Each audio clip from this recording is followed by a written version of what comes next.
Бүгін Ысык-Көл областында Акмөөр Фест этнофестивалі өткөрүлүүдө.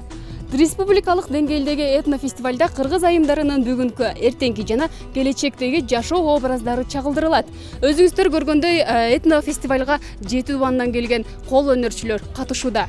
Алдыдагы сюжетте кыргыз айымдарынын жана ошондой эле кыргыз кол өнөрчүлүгүнө тиешелүү болгон ата бабабыздан калган урпактарга бериле турган кол өнөрчүлүккө таандык болгон буюмдарга күбө болосуздар.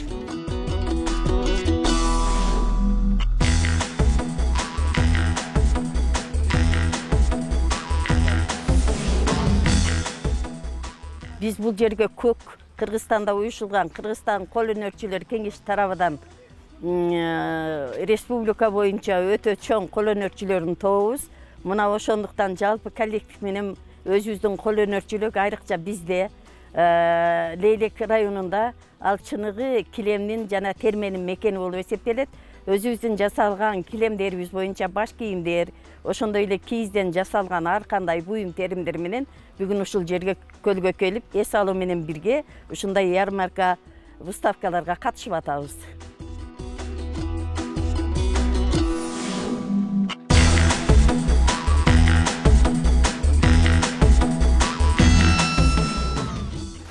Көп жылдан бери ушул саймачылык менен аракеттенип жүрөм. Негизги менин кызматым ушу 100 жылдан мурда унутулуп кеткен терс кайрык деген сайманы калыбына келтирүүнүн үстүндө бир 15 жылда иштедим. Анан кийин изденип жүрүп, ургаптык кыргыздар аркылуу калыбына келтирип, анан кийин кичинекей буюмдарды адегенде бир кошелек кичинекей жасай баштадык. Анан кийин бул кыздардын заманбап курларын жасай баштадык. 12-жылы ЮНЕСКОнун сапат белгисин алдым. Андан кийин баягы бир ийгиликке жеткенден андан ары карай эле изденип дагы иштегим келет экен да, анан акырындык менен бул сайманы мындай кемселдерге, чыптамаларга, мындай белдемчилерге түшүрө баштадык. Андан кийин 16-жылы баягы кочевниктердин оюну болду го, ошондо этно костюм жасап 12-ни. Анан кийин республикада 1-орунду жеңип алдым. Менин саймаларым өзгөчө. Бул терс кайрык менен сайылган бир да туш кийиз жок эч жерде. Мына туш кийиз бар бизде. Тиги жерде дагы бирөө турат, кичиреги. Терс кайрык өзү негизи южный регионго гана таандык да. А северде терс кайрык менен мурдатан деле эч ким сайбачу экен.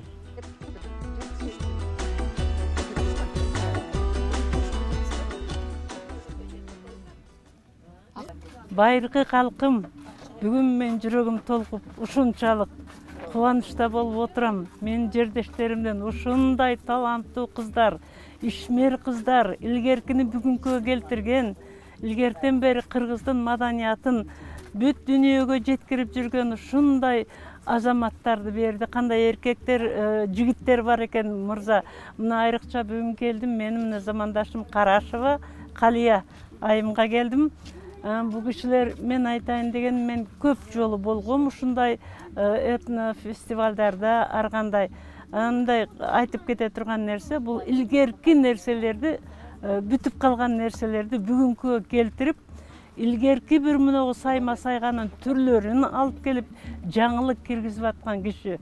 Ушунчалык аны жасап аткан бул мындай карап эле биз өтүп кетебиз. А ошонун ар жагында кандай кыйынчылык, кандай илгертен бери келе жаткан кыргыздын тарыхы жазылган. Мына Кептакыя дегенин өзүндө эмне жатат?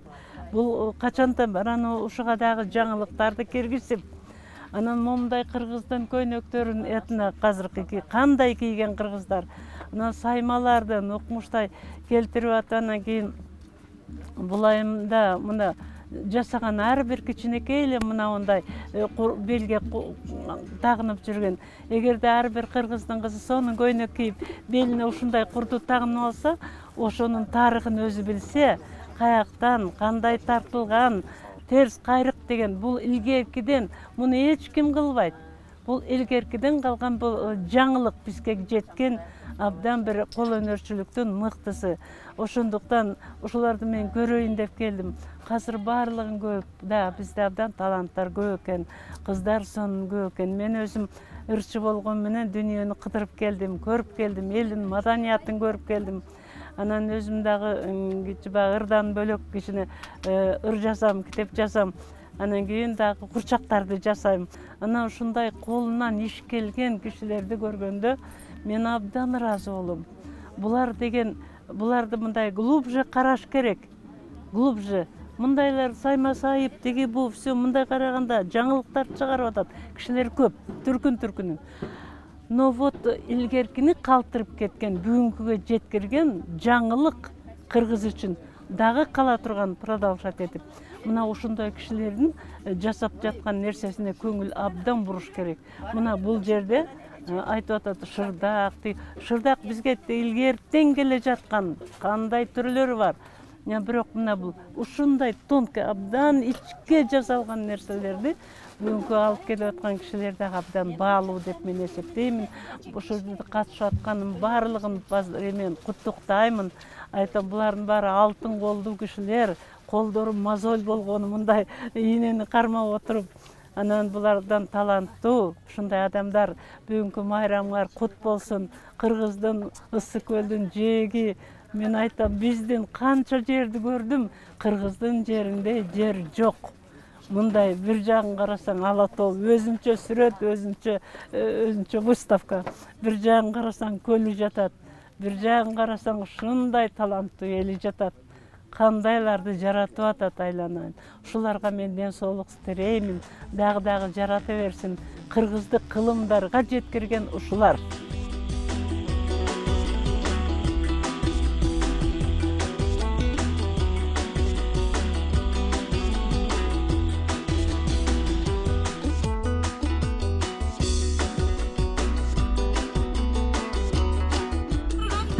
Ошондо тартуу берсеңчи, мындан көрөң абаке батырым, мына сөлгү деп тимелеп атаңды гана берсеңчи го.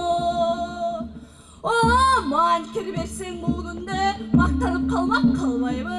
Ак кула чалбар муз бурчак, араң тартып албайбы? Кызуусуна кирген соң, кызыктуу күндө салбайбы? Жылдаган ит манжу, кызылын жогуп калбайбы? Төрөңдөнүп баспайбы? Төрүмө кудук каспайбы? İçilip, düştü mörün takmayı, sudum salıp koynuna, soğuk kolun salmayı, özgörtsün hep dilimdi, özün dilin tanmayı, dik baktırmayı mancığa tilimdi ve laf salmayı. Ağayran kırgız kaçıldım, tümele kalmakça süylöp kalmayı. O kürpögün güldey turganda, gülüp tıkan tip bireyin, küçügen eken bu kapır, bugün kürpüldeşip köröyin, aydanım ayday turganda, arkıma kaltip vereyim, alçıgan eken bu doğuz, al kuruşup göröyün, atpay kırgız jürt üçün, acalın jetsen ölöyün, jigit biri koldosu, çini kanın tөгөйün, kaçkıla barım jolunda, men bugün kalmakты bektep keleyin, uşuğa жылдагын kapırdın, men bugün kattığın jerge tөгөйün.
Anaerse колча баштап турган келиңиздер, урматтуу меймандар.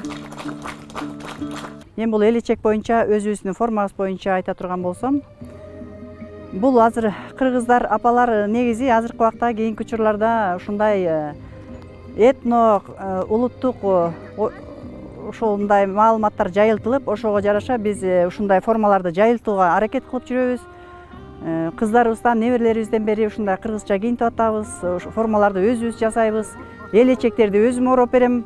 Ошо өзүбүздүн апалардын бардыгына элечектерди ороп биз деген кийиз дүйнөдөгү Айдай Асангуловадан үйрөнгөнбүз. Айдай Асангулова кийиз дүйнө келип үйрөткөн. Ошол боюнча ошону таштабастан ошону улантып келатабыз. Формаларыбыз бул кыргыздын накта улуттук формалары. Көйнөктүн кенендиги баскан турганыбызга этек жеңибизди жапканга жакшы болот. Белдемчибиз болсо белибизге бекем байлап, белди алып жүргөнгө жана кыймылыбызга жакшы тыкан болот, белибизге дагы жакшы болуп турат да. Ал эми бул чачыштуубуз болсо, биздин баш аягыбызды түз алып жүргөнгө, мындай какыйып жакшынакай алып жүргөнгө ушул чачыштук, анан бул элечек жакшынакай жардам берет. Кээ бирөө ойлошу мүмкүн, бул элечекти кантип күн ысыкта кийип жүрөт деп. Бизде наоборот ушул күн ысыкта ушул элечек жакшынакай күндөн сактайт. Момундай жакшынакай басып жүргөнүбүзгө жакшынакай жардамын берет. Ошон үчүн ушундай улуттук кийимди жайылтууга, күндө эле ушундай иш-чараларда эмес, дайыма кийип жүрүүгө мен кыргыз элин, кыздарын, жаш келин кыздарды жана апаларды да ушундай кийинип жүрүүгө чакырып кетет элем. Бул эң жакшы, ыңгайлуу кыймылдаганга, отуруп турганга, бардыгына ыңгайлуу жакшынакай. Бардыгыңыздарды ушундайга чакырып кетем. Элечекти кийгиңер келсе ороп берүүгө мен даярмын.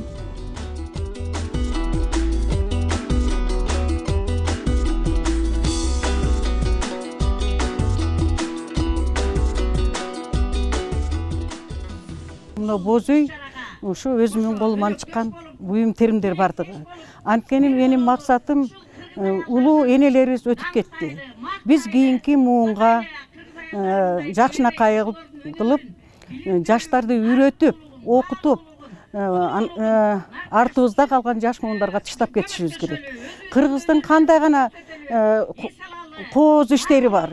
Мына азыр мен айтып кетсем, мына буюмдардын ичинен биринчи төргө төшөк жийиш керек. Эки кердим, бирок биз жолдун алыстыгынан журкан төшөк алып келбей, азыраак эле нерсе алып келдик. Бул сандык чыгдан. Бул колго сайылган туш кийиз, колу менен сайылган. Жапсар баштык. Биягына жапсарына баш кийим коет, эмесине баштыгына кирлерди салып коет таптап. Экинчи туш кийиз, көшөгө келинге. Бул дагы термеден согулган. Тиги чачыктары бүт чаян менен жасалган. Бул мен өзүм колум менен жасагам. Андан кийин желбо, мына боз үйдүн. Андан кийин көшөгөнүн ылдый жагында кичинекей кол куржун. Ага келин атыр араксамын, жиптерин салып койгон. Андан кийин ашкана. Ашкана болсо колго чырмалган. Бир канча жылдан бери ортодогу болсо биздин Кыргызстандын герби. Сол тарабыбызда куржун илинип турат. Эркектердин буюмдары бул сол тарапта болгондо куржун, дикек, бүркүттү кармап жүрүү үчүн толосу, колгабы, андан кийин жаасы турат.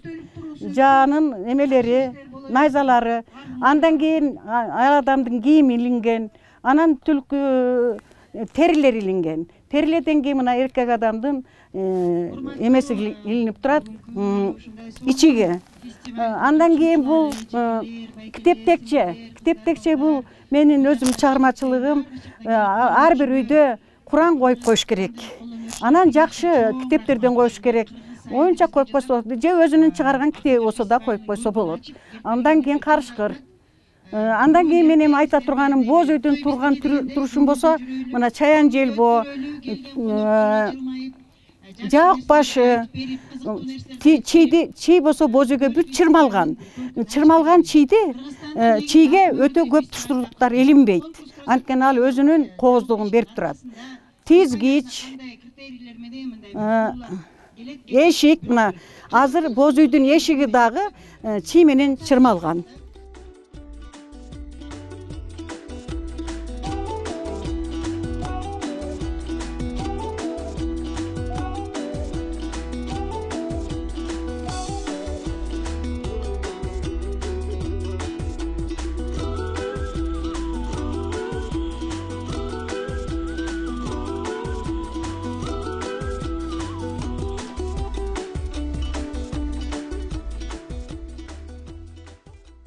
Otuz beş yıl muğalim bolup işledim.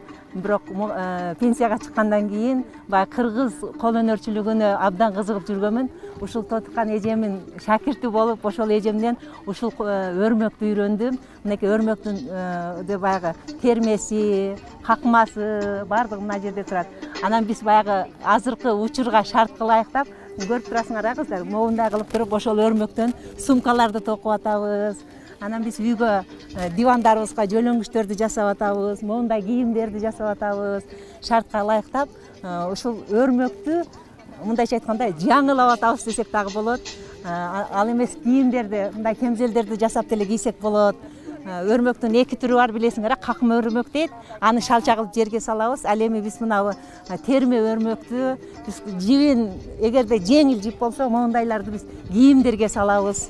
Түрдөп көйнөктөргө мындан да ичке кылабыз, чапандарга, чепкендерге салып, ушуларды баардыгын жасаганды биздин кийинки муундарга калсын деп, баягы дем алышка чыккандан кийин дагы ушуну алып, неберелерибизге кийинки муунга калтырабыз деген аракеттебиз. Себеби биздин эжебиздин ой ошондой, кийинки муунга эми биз дагы эжебиздин оюн улантып, ушул нерселерди кийинки муун, кийинки элибиз, жаштарыбыз, балдарыбыз колдонуп, ата-энелеринин баягы бубалардын, бабалардын тарларын, термелерин пайдаланса деген ниетте ушул ишти улантып атабыз.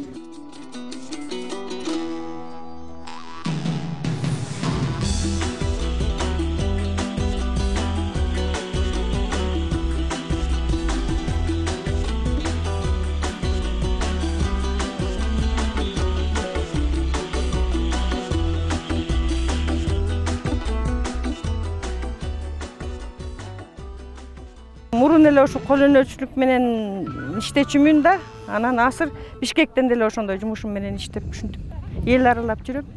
Мунун баарын өзүңүздөр колдо жасайсыздар? Бул кийиштердин баарын айылга барып, жайында мына ушул убактарда барып туруп колго жасап келебиз. Өзүбүздүн коюбуз бар. Ошондон жакшынакай алып иргеп, колго жасап алып келем. Аяктан боечусун боеп келем дагы, анан шаарга келип алып үйүмдөн эле оюп жасай берем. Заказга жараша. Боелгондору болсо боек менен жасайм. Мындай натуральный, көбүнчөсү натуральный эметишет да. Натуральный заказ беришет, натуральный жасайм. Квадрат метрине жараша болот. Мореки 15 000.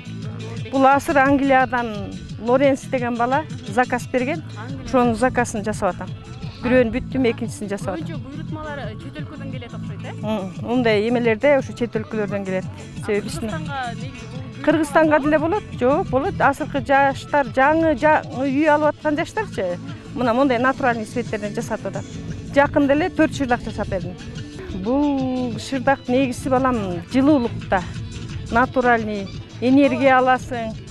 Кыргыздын илгери көчмөндө кыргыздар бос үйдө жашап жалаңыч кийиштер менен жашаганда жылуулук энергия алат. Жана чет мамлекеттен келген адамдарчы мондай натуральный жасап кетишет, балдарыбызды ойнотобуз деп. Себеби балдарыбыз энергия алат деп жылаңач отургузуп ошентишет да. Бул келгениме мен бала кезимден эле десем жаңылбайм. Себеп деген апам ушундай иштүү киши болчу айылда. Мен актылаалыкмын өзүм негизи. Анан башка турмушка чыккам. Биз кичинекей эле кезибизде апам ушундай шырдактарды жасап, ана бизди шырытып койчу.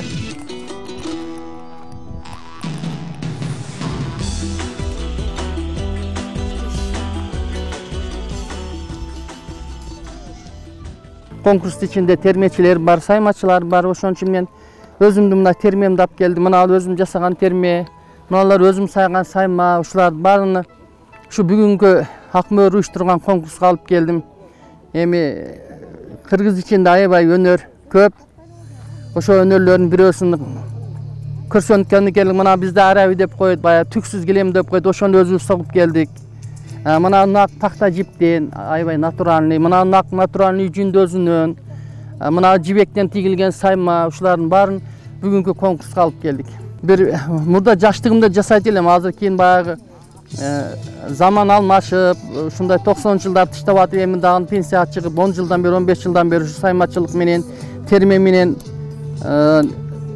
иштеп жатам, бирок термени аябай көп сатам. Темнеден заказым бар, мына көлдүктөр бар, ушу боз үйлөргө, боолорго бизден терме алышаттар. Термени заказ көп алабыз. Буйртма чет өлкөгө сата элекмин, билбейм, булар сатат, бирок ушул нарынга, көлгө аябай буйртма көп болду. Нарынга даже нарын эмес, көлгө аябай көп буйртма аламын. 100 метр, 200 метр, 500-600 метр ушул боз үйлөргө боо кылышаткан, ушуну мен барым, өзүмдүн немем бар. Терме соккон сехим бар, ошо кыздар ошону согушат, ошолордун соккон мына өзүм сокконду бүгүн көргөзмөгө алып келип отурам. Канчалык фестиваль болот көрөбүз да энди.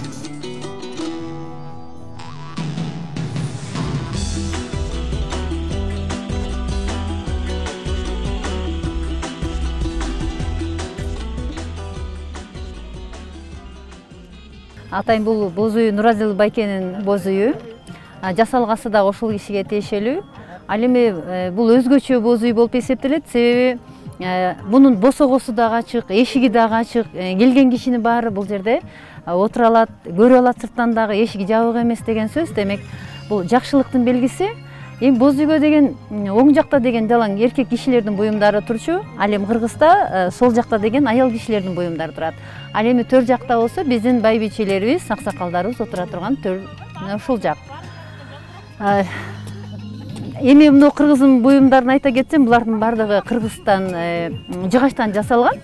Сонун жыгач дегенде бул эмне? Бул жаңгактан жасалган. Жаңгактан аябай мурда кыргыздардагы мурда жалаң эле ушундай идиштерди колдонушчу. Азыр дагы мынакей кайрадан жанданып келип атат. Бул бизди сүйүндүрөт. Демек, кыргыздын буюмун биз пайдаланышыбыз керек, кыргыздын кийимин кийишибиз керек дегендей, мына ушундай сонун бир иш-чара өтүп жатат бүгүн.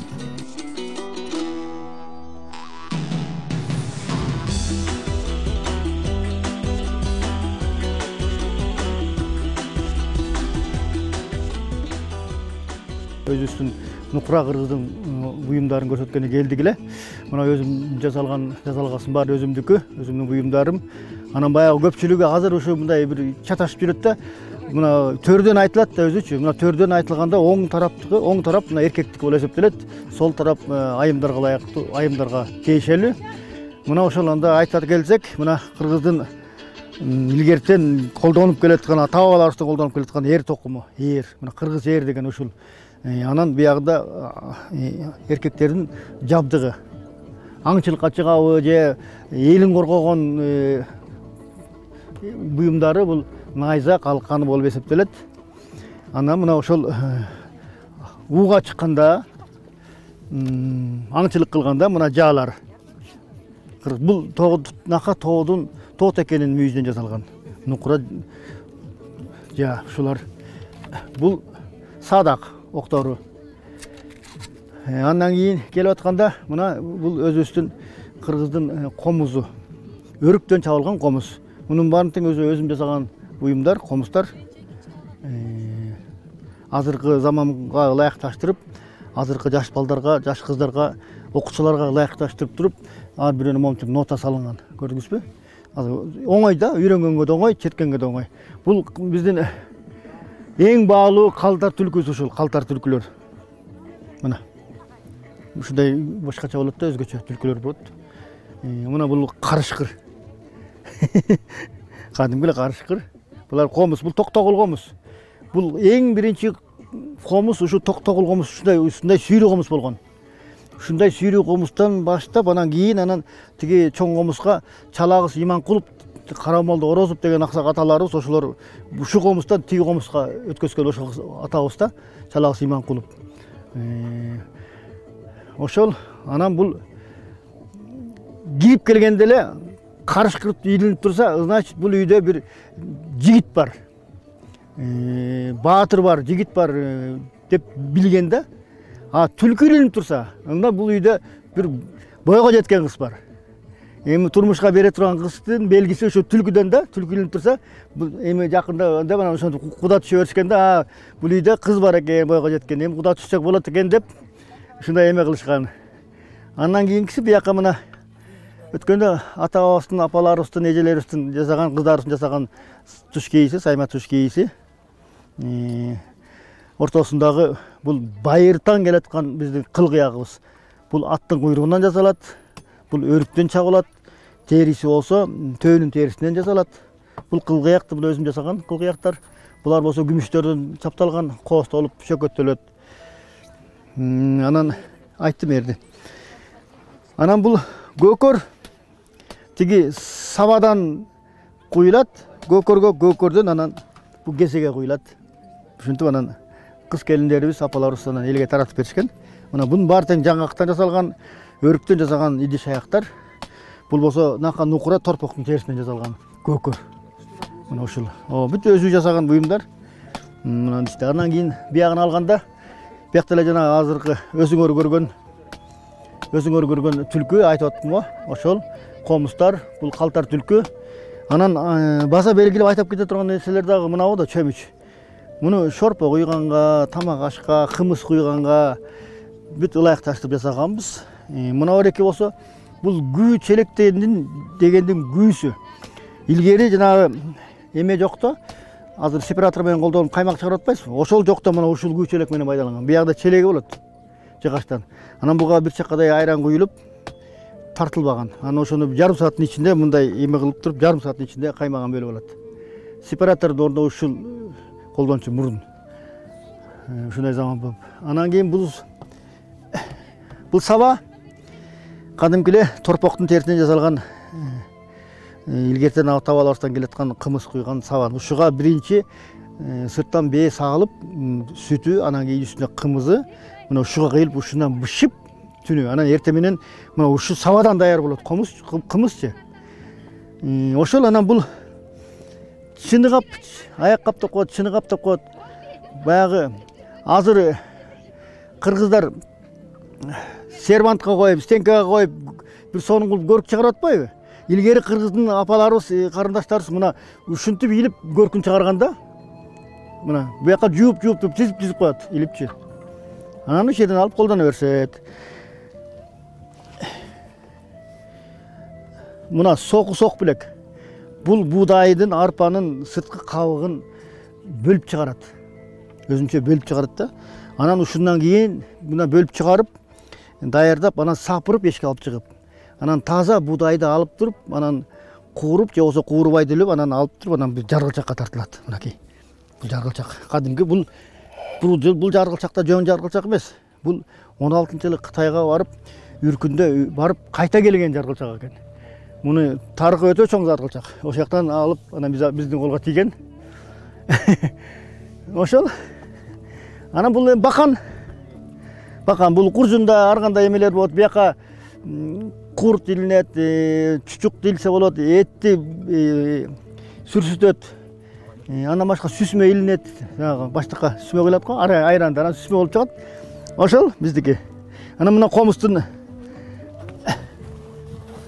мына азыр силерге көрсөтүп аткан комустардын жаңы жасалып башталышы. Ушундай жыгачта алып туруп, биринчи сомдоп алып туруп, анан кийин ичин оюп, анан кийин сыртынан капкактап туруп, анан комуз кылабыз да. Анан ошондон жанагы өзүңүздөр көргөн комуз даяр болот. Өрүктөн жасалган. Артыңызда турган сүрөттөр. Булар картиналар, сүрөттөр сөөктөн жасалгандар. Мына тот экенин эле сөөгү. Мына тот экенин сөөгү. Мынакей. Тот экенин сөөгү. Бул болсо элик деп коесу, ошо эркегинин мүйүзү курандап коет, ошо мүйү эркек эликтин мүйүзү ошол. Бул сөөктү оюп отуруп жасаганбыз мына.